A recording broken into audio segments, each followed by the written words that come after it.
I always said no one would catch me. Turns out I was lying to myself. One particular alpha is breathing down my neck, glass, glare, and 1,000 electric eyes. This tower was built to be worshipped and watched. The atrium swallowed sound and multiplied reflections until every passerby looked like a suspect, and every camera a confession booth. Above me, drones hummed in lazy loops, as if boredom could be weaponized. I adjusted my tie, borrowed expensive, absolutely not mine, and smiled at my own reflection in a panel of tempered glass. I smile a lot when I'm about to steal something. The central security wall blinked at me from across the lobby, 8-meter LED panels streaming the corporate hymn, product launches and smiling employees moving as one disciplined school of fish. Underneath the music, I felt the steady thrum of the building's pulse. Pressure doors, air vents, smart elevators that memorized faces like lovers and betrayed them like accountants. Every piece mattered. "Okay, darling," I whispered to the lobby, to the cameras, to the drones. "Let's dance." I slipped past a cluster of mid-level managers, perfume thick with ambition, flashed a temporary badge, and pressed my palm to a polished brass plate. Skin oil, warmth, and timing. People think systems read identities, but most of them read habits. The plate pinged once, a welcome flicker. I pivoted left, cutting in behind a delivery bot, wheeling a cart of recyclable packaging. The corridor beyond the public smile of the building was a laboratory. Of angles, cold light, quartz floors, a thread of citrus disinfectant, 2 cameras angled down like stern teachers. I swiveled my face in profile, then tilted, a motion I'd practiced until it looked thoughtless. Face contour is geometry, and geometry is a kind lie. The cameras watched me be the man they thought I was. I let them. A maintenance door stood where the building forgot to be glamorous. I kissed the seal of its lock with a wafer-thin mag strip. "Don't look at me like that, everyone has their hobbies," and the door popped with the tiniest, most satisfying click in the world. Beyond it, a narrow service stairwell that smelled like dust and electricity. I took the steps 2 at a time, because the cameras were counting my heartbeat, and I liked to give them something to count. Floor 32. Server vestibule. A bored guard in a chair, shoes off, watching a silent boxing match on his slate. An infrared strip across the door like a taut violin string. I palmed my shirt pocket, and the strip answered with a polite green. "If you're going to bribe a tech, bribe the tech who writes the acceptance list, not the one who reads it." Inside, the server room was a pristine icebox, fans whispering in the universal language of secrets. Racks breathed blue and amber. I slid between them, fingertips guiding me the way scent marks guide wolves. Data has a smell. You'll disagree until you notice it. Cooled metal, static, a human. Confidence that we can hoard the world as long as it fits inside blinking lights. I didn't take anything yet. That wasn't the game tonight. I uploaded a breadcrumb instead. An innocuous packet with a mirror key and a theater ticket. On the surface, it looked like nothing. Underneath, it was a riddle. An invitation, and maybe a flirtation, depending on your taste in trouble.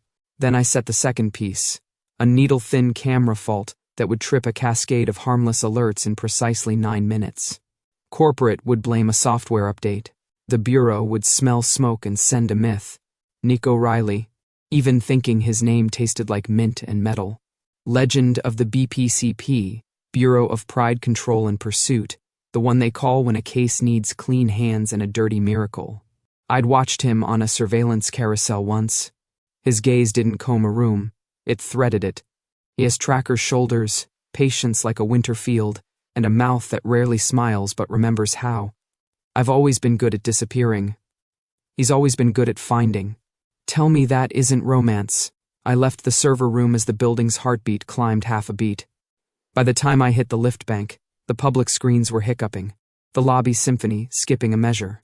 People glanced up with collective unease, like an orchestra waiting for a conductor who'd stepped off stage to answer a call. The elevator yawned open, soft and predatory. I stepped in and fished the flash drive from my cuff. Not one of those cheap rectangles. This one was a slender sliver of chrome with a black lacquer inlay. It looked like jewelry. I'd engraved the words on the back myself, "For the Hunter." I tucked it into the seam where the elevator wall kissed the console. Magnetic, barely visible, placed dead center in the camera's eyeline. Bait doesn't work unless your audience feels clever for finding it. The doors whispered shut. My face looked back at me from 11 different angles in the mirrored interior. I tilted my head, and 11 Troys tilted back. Sharp jaw, dark hair cut like a promise I don't intend to keep. I smoothed my collar, breathing in the elevator's clean freon cold. Don't get cocky, I told myself. I'm an Omega. Legally, that means leash-sized rules and friendly reminders about my safety, which always sounds suspiciously like instructions on how to be small. Officially, Omegas aren't allowed to freelance in the data gray market. Unofficially, the gray market isn't picky about who brings the lantern as long as the tunnel stays dark. I broke every rule they wrote for me. Not because the rules were wrong, though they usually are, but because rules make poor lovers. They never look at you the way a chase does. The elevator passed floors in cool, unbothered increments. When it sighed open at the lobby, the atrium had already shifted moods.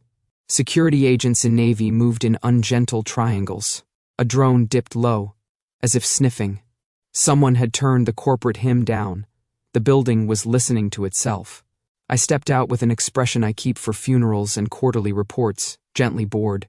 The agents flowed around me, eyes sliding off my suit the way rain slides off glass.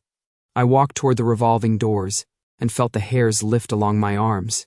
He was here. You can tell when a room gets a new center. Conversation bends. Feet choose different paths. Even the air pays attention. I didn't look. Looking is the oldest confession. Outside, the city was a chrome river. Neon stapled itself to the rain. A delivery bike hissed by like a scalpel. I stood under the awning long enough to let the cameras record me as man waits for ride, and to let something inside me curve toward the building behind me. What are you doing? I asked myself. Not for the first time. It's a bad question. I prefer what are you making? This was a show, and he was my audience. My most beautiful one. 9 minutes after I planted the fault, the building hiccuped again. Lights dimmed, screens stuttered. The security wall flashed a row of false positives like someone had dealt a bad hand. The agents barked into comms. The drones widened their circles. The revolving doors pushed a new figure through like an answer. I felt him, rather than saw him. A stillness walked into the chaos and taught it manners. My pulse skipped, a misbehaving metronome. I turned then, because theater rules allow one indulgence per act, and I am nothing if not obedient to art. He stood at the elevator bank, tall, long lines contained like a bow, unstrung for now, dark coat absorbing light instead of reflecting it. His hair was the color of wet oak. His gaze slid across marble and glass and human noise and fastened to the elevator I had just vacated. He didn't look at me. It stung more than it should have.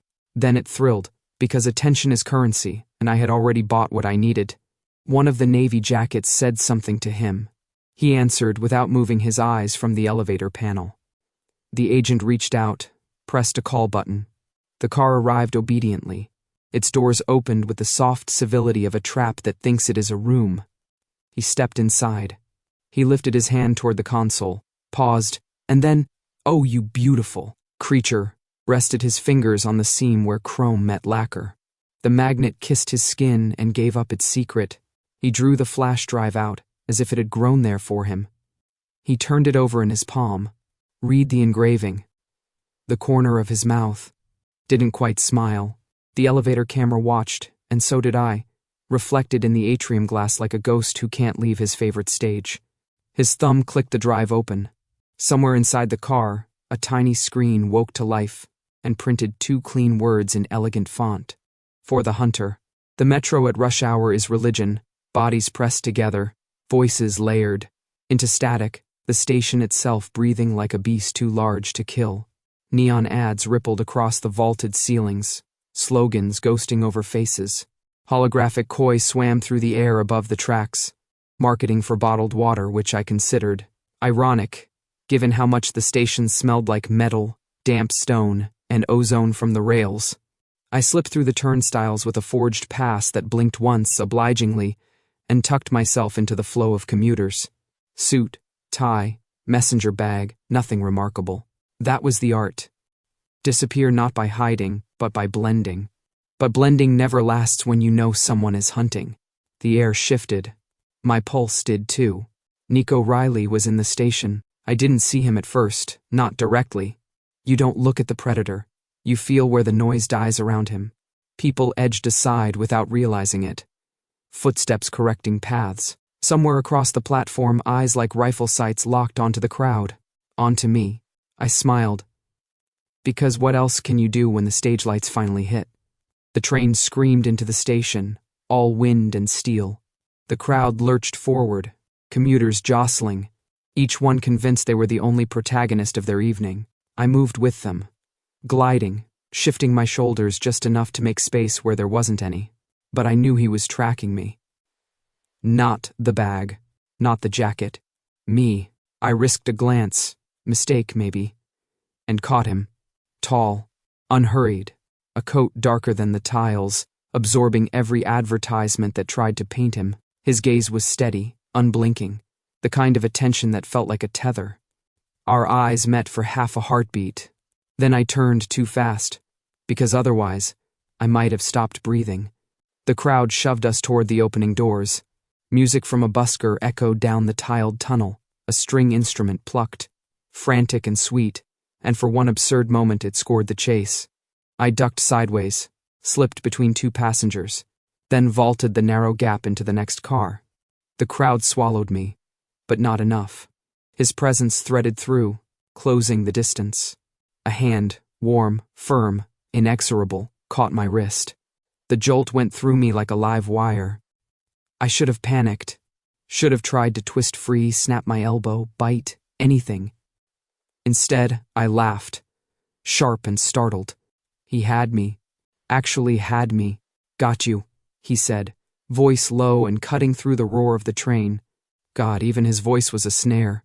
I leaned close enough that only he could hear me over the noise, and pressed something small into his palm, a creased metro ticket. My thumb brushed his fingers, hot, calloused, steady as anchors.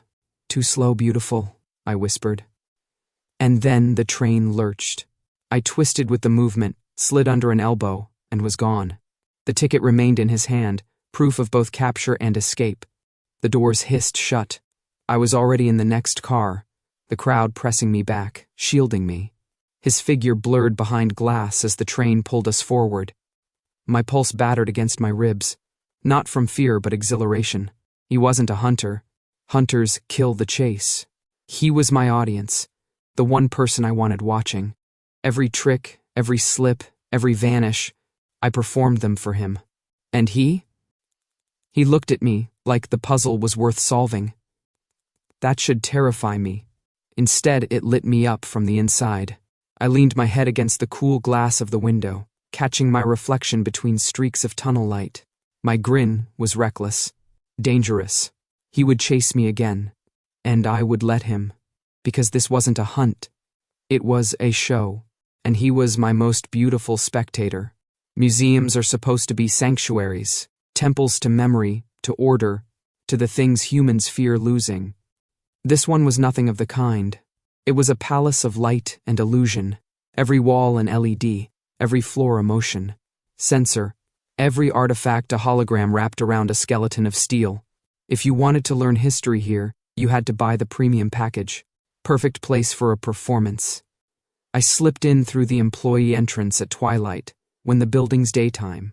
Skin hadn't quite sloughed off, and the night staff hadn't fully woken.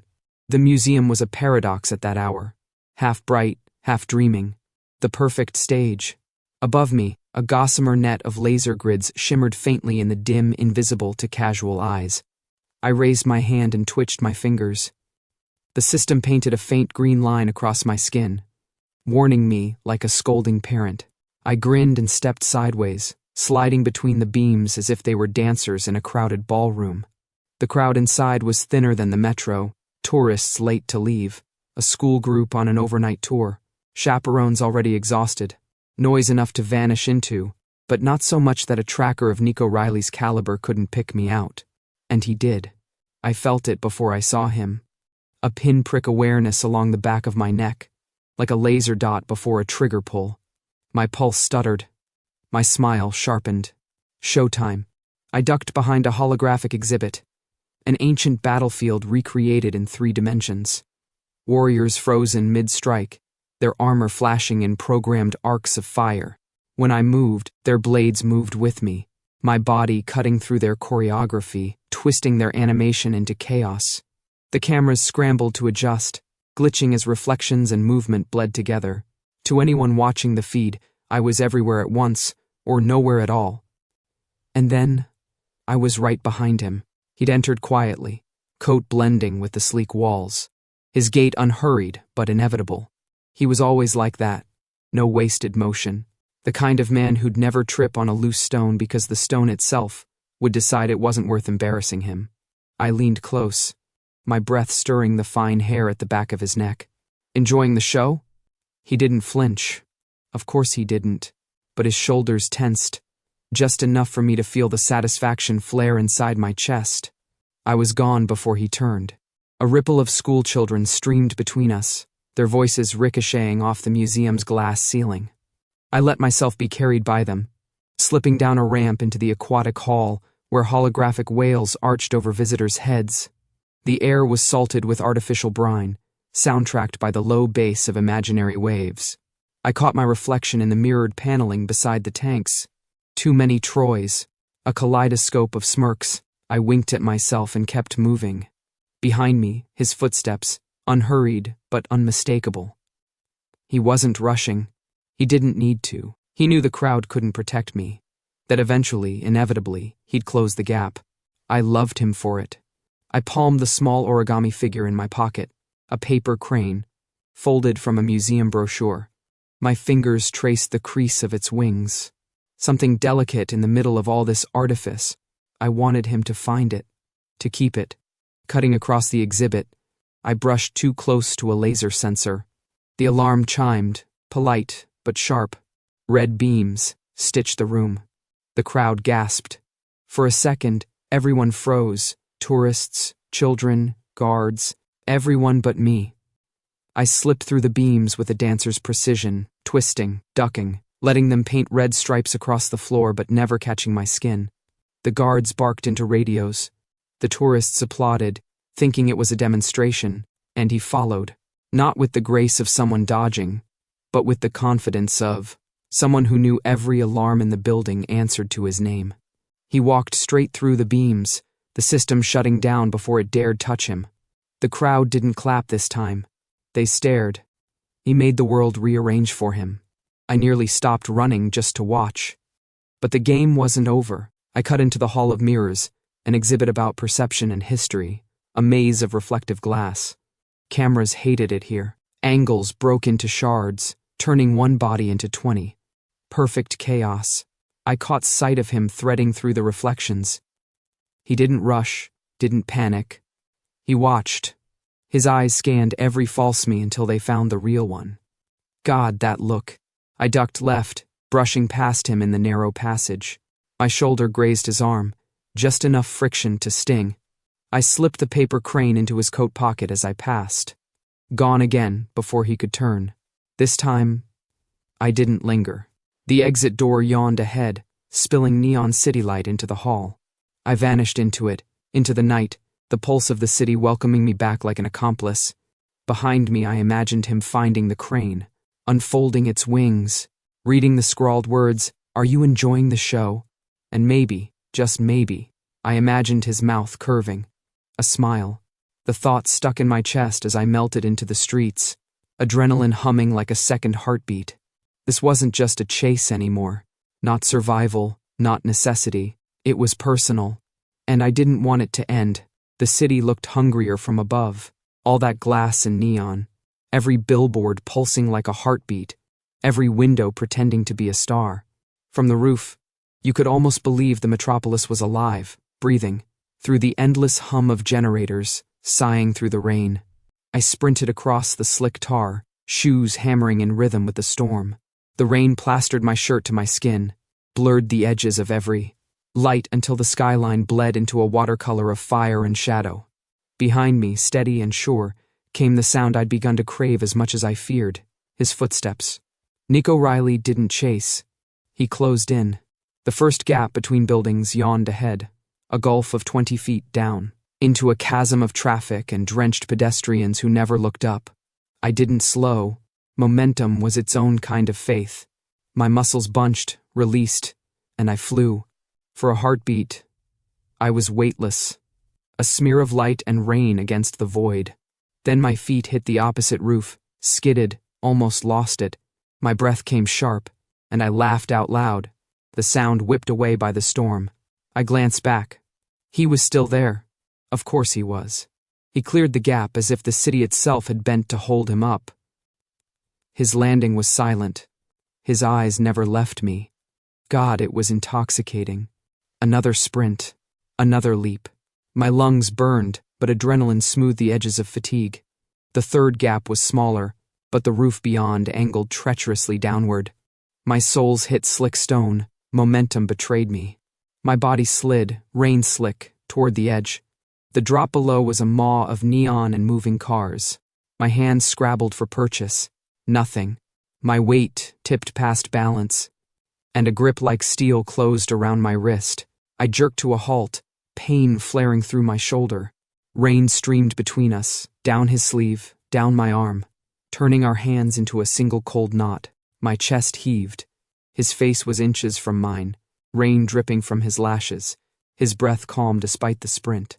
For one surreal second, everything else, the city, the storm, the roar of engines below, fell away. There was only him holding me above the abyss. "Give it up," he said, voice low, steady. "Surrender." I should have. By every rule, every instinct, I should have let the fight drain out of me and given in. Instead, I leaned closer. Our foreheads nearly touched. His eyes burned, focused, relentless, but shadowed with something I couldn't name. Something that tasted dangerously like want. My lips brushed his temple. A fleeting kiss, soft as the rain. His breath caught, just barely, but I felt it. And then, as if the world itself conspired in my favor, I twisted free. Not entirely. I left him something. His own handcuffs, plucked from his belt with a thief's sleight of hand. By the time he registered the shift, I was gone, rolling onto the roof, sprinting into the storm. The cuffs spinning once in my hand like a trophy before I let them vanish into my pocket. Behind me, he didn't follow. I risked a look back from the next rooftop. He stood on the ledge, rain sheeting down his figure, the city's neon dripping across his coat. His posture wasn't defeated. Niko Riley didn't know the meaning of the word, but he didn't look like a hunter either. He looked arrested, not by the chase, but by me. The storm swallowed the distance between us, and for once I wished it hadn't. Because in that frozen moment, I realized something I'd been avoiding since this game began. He wasn't just the hunter anymore, and I wasn't just the prey. Breaking into a man's home is an intimate thing. More intimate, I think, than kissing him. You can fake a kiss. You can't fake knowing where he keeps the spare key. Niko's apartment was nothing like I expected. Sparse, efficient, stripped of the clutter that makes a place human. No photographs, no mementos. The kind of space that didn't look, lived in so much as endured. And yet, there was order. Not the sterile kind, but purposeful. Like every object knew where it belonged.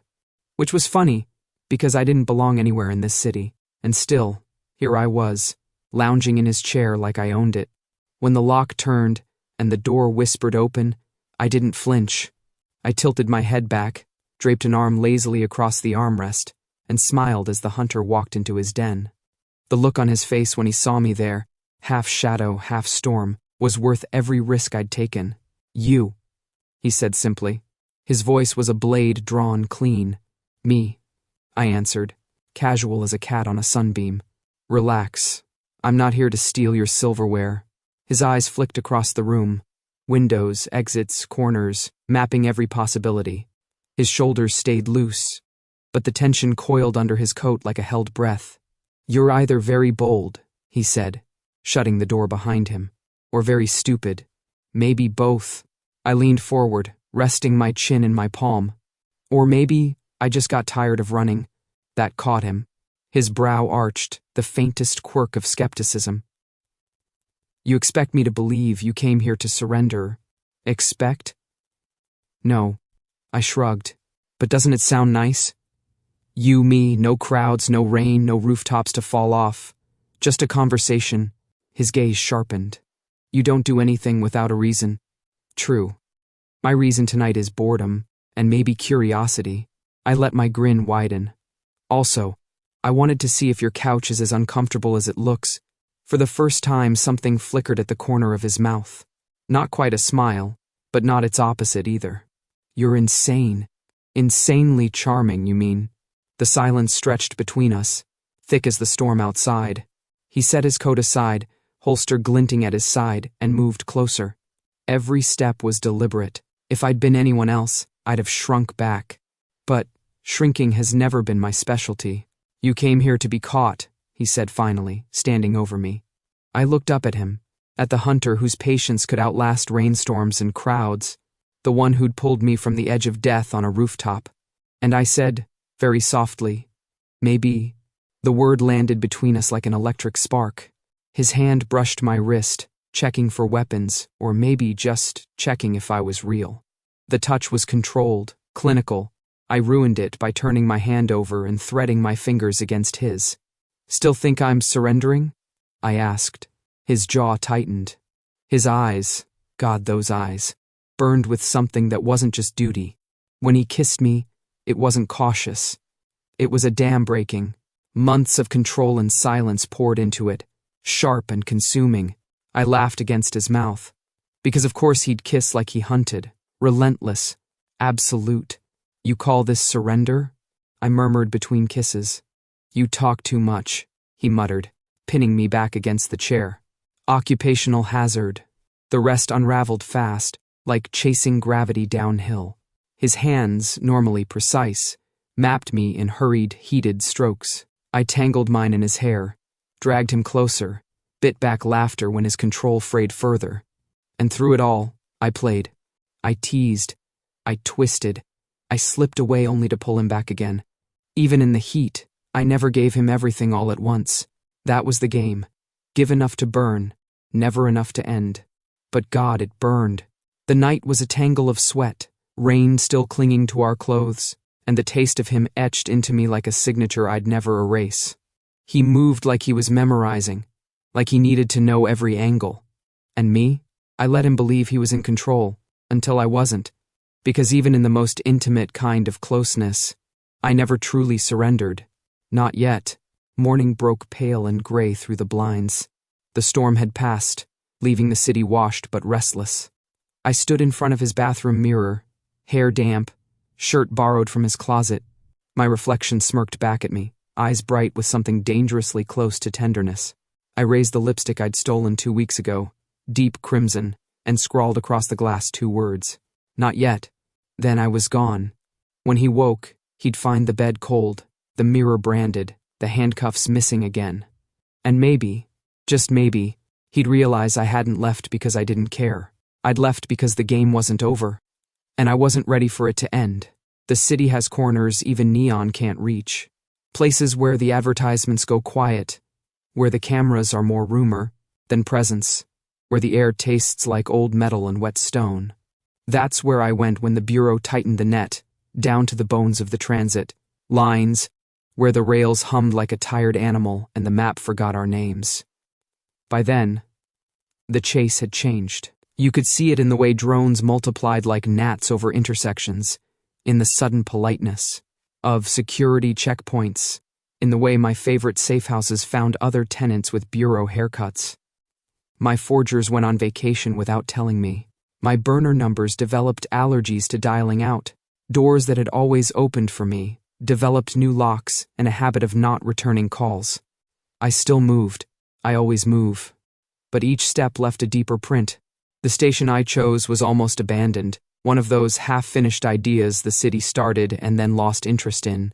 A single platform bisected by a rail that sang occasionally as a maintenance. Trams slid through like a ghost with somewhere better to be. The vending machines had been unplugged so long their screens had fossilized into blue. Someone had painted a mural of flowers along the far wall, and then given up after 3 daisies. I sat on a bench with my hood up and listened to the drip-drip of rainwater falling from a seam in the ceiling. My heart had learned a new rhythm lately, staccato and stubborn. The bureau had switched to a contain, constrict, close pattern. They weren't chasing me anymore. They were shrinking the playable world. And in that shrinking circle, I kept finding one man. I knew he was there before he took the stairs. The station's air, always thin, thinned further. Even the drip-drip held its breath. I didn't look. When you've spent this long being watched, you learn not to feed the watcher all at once. But I smiled and let the moment steep. His steps were unhurried. They always were. He didn't aim to surprise me. He aimed to arrive. Evening, I said to the empty track. My voice echoed once and settled against the mural daisies. Evening, Niko said behind me. I turned then. He stood at the base of the stairs, dark coat buttoned, hair damp from the night. The station's dim light carved his cheekbones into something classical. The badge wasn't visible, but the authority was. He carried it the way some men carry grief, quietly, constantly. You picked a poetic ruin, he said, glancing around. Are you flattering me? I tipped my head. We must be off script. Nothing about this is on any script I know. He moved closer, just out of reach, just inside orbit. You made it hard to find you. I try to stay busy. That's not what I meant. His eyes tracked mine. You've been careful. I shrugged. A new hobby. His mouth tipped. Liar. We let the silence sit with us. The rails thrummed once, far away. Somewhere above ground, sirens stitched a brief red thread through the night and then cut off. You should have called for backup, I said lightly. Isn't that the rule? Never approach without containment. It is. He didn't look away. I don't always like rules. Shocking, I said. The legend with a secret rebellious streak.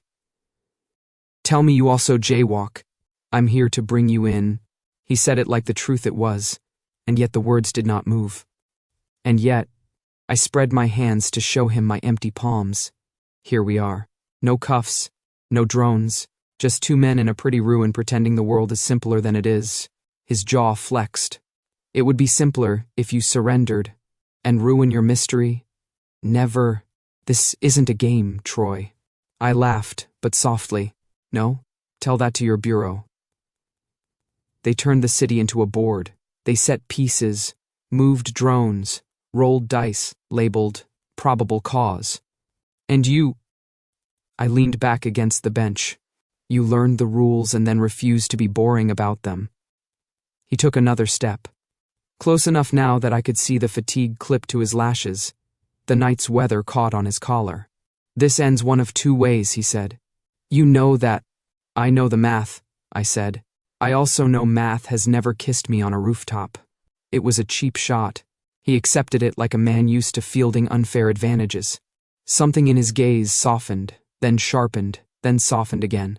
The inner war wasn't loud, it was precise. Duty on one side, desire on the other, both disciplined, both used to winning. Why are you here? He asked. Because I chose you for my audience, I said, and felt the truth of it land in my chest like a stone disturbing still water. Because the Bureau can send 100 men to catch me and I'll vanish between heartbeats. But when you walk into a room, the room edits itself. That's not an answer. It's the only one I have. I stood, slow, hands still visible, and closed the small distance between us. The station's old fluorescent bulbs buzzed like insects. You think you're the hunter? I said, soft enough that the daisies wouldn't overhear. I think you're my most beautiful spectator. His breath caught, quietly, in that way he had, as if even the intake of air could be evidence. That line might work on most people. It's not a line. I smiled without teeth. It's a confession. He looked at my mouth, then away, then back. I should arrest you. You should, I agreed. You should have 12 times over. In the lobby, in the metro, in the museum, on the roof. I tilted my head. You didn't. Don't assume mercy. I never do. I let my voice lower. I assume interest. He exhaled a laugh, one that sounded like it surprised him on the way out. You're impossible. I'm entertaining. You're dangerous. For whom? I asked. For your record? Your reputation? For me, the words were almost nothing, almost lost under the buzz, but I heard them. I felt them land between us and crack the tile. Something in me steadied. Not calmed, nothing about him calmed me, but found a vertical line to lean against. I wanted to touch him. Not to distract, not to steal, not to win. To touch because my body had learned the shape of his and now missed it in crowded rooms. Call it, I said. Make it simple. Put the cuffs on. Walk me out. I won't fight. I would later maybe. But right now I meant it. He stood very still. It's strange how motionless a man can be and still broadcast a storm. His eyes searched my face like there was a map hidden there, and he was tired of using satellites. You make everything harder, he said finally. I know. I let a sliver of humor ease the edges. I'm gifted. He looked at the platform, then at the stairs, then back at me. The muscles in his forearm flexed. Habit, anticipation, restraint. When he spoke, the words fell like a blade set gently on a table. Go. The order should have felt like mercy. It felt like pain. You'll have to chase me again, I said. I know, he said. I will. Then why? Because if I take you in tonight, he said, voice low, it won't be for the bureau. The rails hummed. A maintenance light winked at the end of the tunnel. I swallowed around a sudden heat that wasn't adrenaline. That sounds like a threat, I managed. It's a problem, he said. For both of us. We stood like that for a long breath, neither of us admitted we were holding. Then I stepped back, then farther, then turned. I took the stairs 2 at a time, not because I wanted to flee, but because if I didn't move quickly I might not move at all. At the top I looked down once. He hadn't moved. Shadow cut his face in half. Light filled the other. I wanted the game. I wanted the show. I wanted more. Above ground, the city opened its wet mouth and swallowed me whole. Drones buzzed miles away. Checkpoints blinked awake. The bureau tightened its net, another knot. But between shadow and light, in a forgotten station, the hunter had let the prey go. Not because I'd beaten him, because the story wasn't finished. And for the first time since I'd started running, I wasn't sure I wanted an ending at all. The old Rialto had been closing for as long as I'd been alive. Every few years the city board promised a renovation that never came. Every few months, a film. Club projected a classic across dust and velvet, and swore the building still had a heart. It did. It beat in the faint buzz of the marquee that refused to die, in the smell of old popcorn that had fossilized, into the carpet, in the torn velvet curtains that remembered applause better than they remembered hands. I slipped through the alley door with a key no one had made, but someone had learned how to be. The foyer's mirrors were clouded with the breath of decades. My reflection followed me in. The man I'd built, the smile I wore. I switched off my phone, then removed the battery, then placed both inside the empty donation box at the ticket counter and slid it shut. No signals, no pings, no trail but my feet, no technology, I told myself. A night for ghosts. On stage, the curtain was parted just enough to see the silver screen like a moon. Rows of seats sloped down into the dark, the aisle lights blinking a tired constellation. In my coat pocket, an old ticket stub crinkled. The last show I'd watched here sprawled over 2 seats, with a contraband soda and the certainty that the future would always be faster than the past. I wasn't sure of anything anymore. I moved down the side aisle, fingers trailing over the seat backs. Dust rose in a ribbon. The theater was quiet in that specific way old places are. Sound doesn't die, it lies down and waits. It's a good choice, a voice said from the stage. I froze. It wasn't the sudden kind of stillness. It was the sort that recognizes a line being crossed and respects it. He stepped out from the curtain's shadow, the stage lights outlining him in tired gold. Niko's coat was open. No drones, no radio, no augmented glint at his temple. Just him, a hunter in a room that made liars out of time. You shouldn't be able to be here first, I said lightly, because lightness is a habit I can't break. I spun you 3 decoys. He tipped his head. You always come here after the city gets too loud. You don't repeat routes, but you repeat comforts. He nodded toward the seats. You like to sit 3 rows from the back, aisle, left side, where you can see exits and reflections and slip away if you need to. You arrive late, leave early, and never finish the credits. I swallowed. You've been watching my movies? I've been watching you. No bravado, no apology, no tech, Troy. Just pattern. The Rialto breathed between us, an old animal rolling over in sleep. Up your sleeve? I lifted my hands. No warrants? No backup behind the curtain? Just me. He took the stairs downstage and stepped onto the carpeted aisle. And you? I laughed, too sharp. That sounds romantic or doomed. Both, he said. We stood 2 seats apart, close enough to touch if we were other people. The air smelled like velvet and dust, and that faint, sweet sour of memories that overstayed their welcome. My body chose the familiar, shift weight, find angles, map exits. His body chose the inevitable, close distance, break angles, unmap me. He reached first, fast, clean. I pivoted, the seat back catching the back of my thigh. His hand found my wrist. The same wrist he'd caught on the train on the rooftop in the station where he'd let me go. The grip was firm, not cruel. Don't, I warned, even as I leaned into the warning. You won't like how this ends. I don't like any of the endings, he said, and spun me. We hit the aisle. The scuffle wasn't messy, it was a conversation. I asked questions with elbows and feet and feints, and he answered with weight and timing, and a patience that refused to tire. We crashed into a row, upending a seat with a clatter that echoed like a cut drumbeat, and then separated, breath ghosting. You studied my tells, I said, chest heaving. I learned your habits, he corrected, and came at me again. I slid, cut right, nearly cleared him. He read the intent and blocked. We collided shoulder to chest, the shock ringing down my spine. I grabbed his lapel, pulled him closer to unbalance, and succeeded only in bringing us eye to eye. His breath tasted like coffee and the last hour of a stakeout. My heartbeat stuttered, then ran. He pinned my forearm to the wall between 2 faded posters. The Rialto's paint flaked around our shadows. Yield, he said. I don't. I smiled with more teeth than sense. Not on stage. He shifted weight. The move was old school. No bureau tactic, no app, just human physics and a tracker's calculus. He used the wall, the angle of my hip, the leverage of our height difference.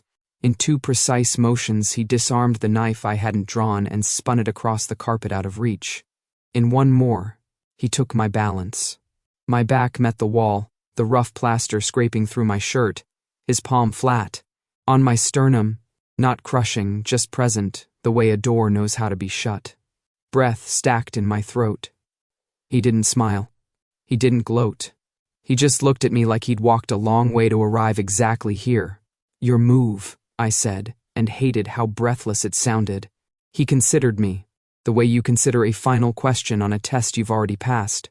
The theater's old projector hummed once, a machine remembering its name. Then he spoke, and each word settled exactly where it was supposed to. Surrender. Not because you lost, but because you want to stay. The line slid into me like a key. I should have laughed. I should have darted a look left, broken contact, wrenched his wrist, gone for the aisle, turned the balcony into an escape route, the curtains into smoke.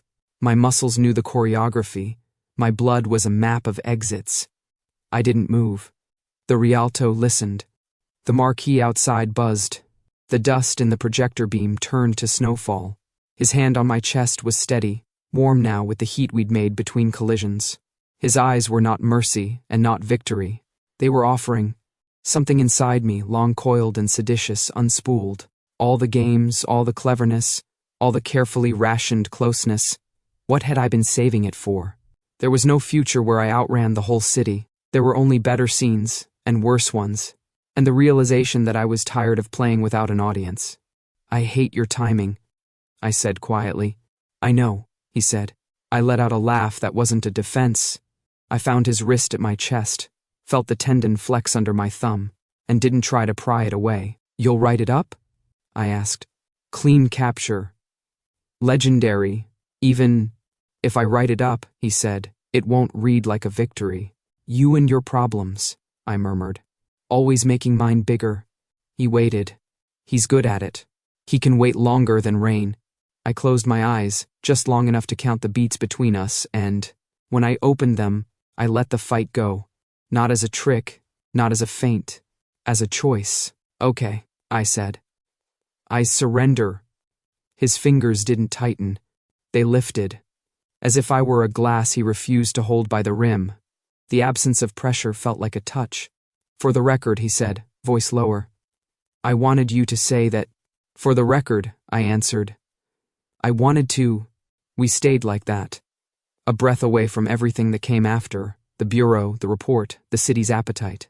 The screen stood blank behind him, the kind of white that invites a story. Somewhere in the lobby, a door sighed as the building adjusted its weight. "Don't run," he said.